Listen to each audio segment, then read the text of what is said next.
natin dito yung gate, papasok dito yung mama na magbabalik ng wallet. Makikita natin itong sasakyan ni Cap.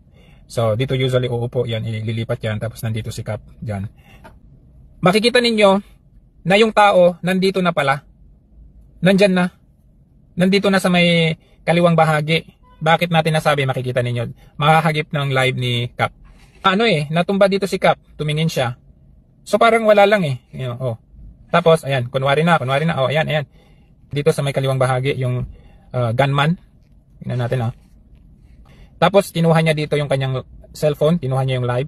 Makakagip dito eh. Ayun, dito. Nagip kasi. Ayun. Nakita niyo yung baril na hawak niya? Ayun yung mama sa likod, yung nagbalik ng wallet.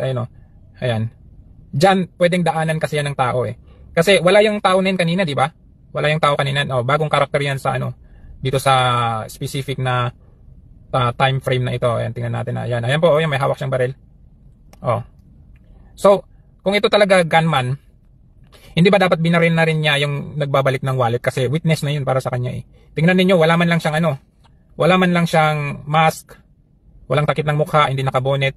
So, kung talagang hindi kasama yung matandang nagbalik ng wallet, nandun pa siya sa likod eh. Kita ninyo yung build niyan.